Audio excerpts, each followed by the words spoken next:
All right, y'all. So we all got auras, right? I'm sure we're all familiar with, like, everybody's familiar with what's your aura. Your aura is the energy that surrounds you, right? And every human being has an aura. Uh, if you study the mystics and psychics, they call it the aura. But if you go into science, you study not Darwinism, it's evolution, excuse me. But if you study, like, who is it? Max Planck, Thomas Young, any of these guys, Erwin Schrödinger, any of these guys, the scientists, they don't call it aura. They call it electrostatic energy or electrostasticity. Electrostasticity is your aura, right? It's a certain energy that surrounds you. Now, if you was to go into space and look at the Earth has a certain, you'll see like a circle around it, which is an energetic circle around the Earth. And all entities, right, whether living or non-living, has that same circle. And that circle, again, is what we call your aura or your electrostasticity or electrostatic energy. So every living thing, whether living or non-living, even inanimate objects, has an aura.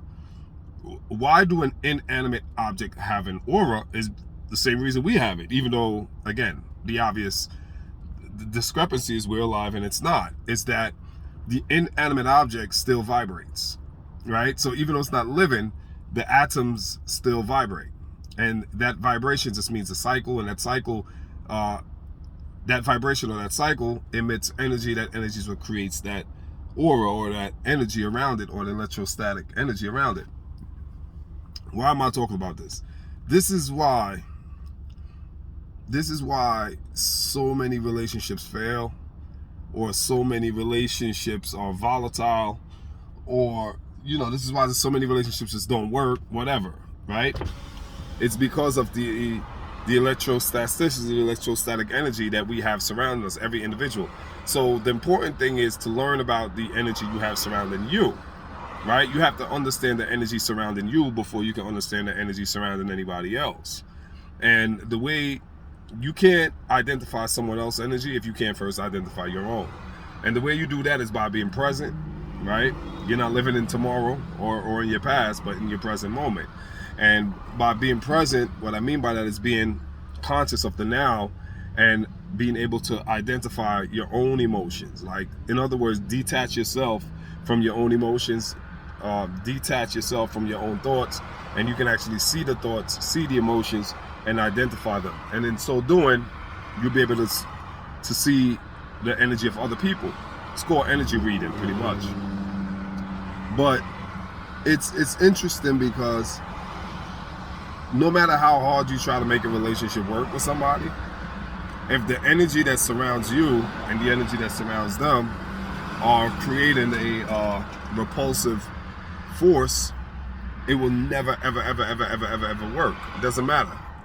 Even if it works for a while, eventually those forces are going to balance themselves out by pushing the two of you apart. Because the two of you have an electrostatic energy that creates a repulsive force. All right? This is why sometimes two people can meet and there's an immediate attractive force. It's because of the electrostatic energy that surrounds each individual. And what it means is that the force that surrounds each individual, their force have a proton-electron relationship. Proton-electron are attractive forces. Enough electron and enough protons in two entities are going to create an attractive force. If there's too much electrons in both parties, then it's going to be repulsive. If there's too much protons in both parties, it's going to be repulsive, like magnets. So understanding all of this stuff right here is what gives you an advantage in life, because it has its pros and its cons. But the pros are, well, the cons, let's talk about the cons first, is that it does make you kind of like an outlier, right?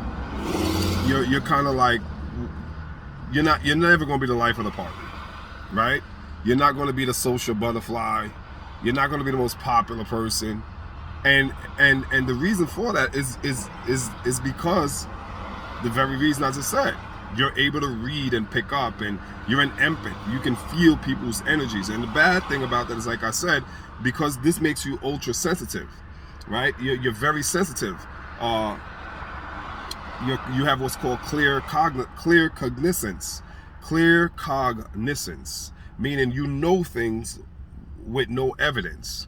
So because of that, you're going to behave and you're going to operate on a different wavelength or different frequency, different range of frequencies, and that's going to make, you know, your interaction. That's why you'll never be the life of the party, because you'll be uncomfortable in a lot of rooms, because you'll feel things and see things that not everyone else is picking up or seeing, and that's going to affect how you move and how you interact.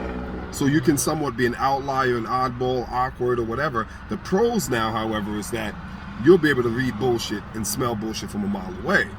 You know, you'll be able to avoid a lot of pitfalls, a lot of setups, a lot of traps, a lot of the everyday stresses that people get caught up in. You'll avoid because of these because your ability to the indicators, because of your innate indicators, right? You have an intuitive indicator. Your intuition is your indicator, right? And it picks up dangers. It picks up both good and bad entities and energies and frequencies, and guides you, so you'll be able to sidestep a lot of heartaches and headaches, financial, emotional, whatever. You'll be able to avoid a lot of things. You'll be able to read the room, as they say, much, you know, at a glance. So there's pros, and again, there's cons, but at the end of the day, there's more pros than cons. It's always good to be in the know. All right, y'all, till next time, peace.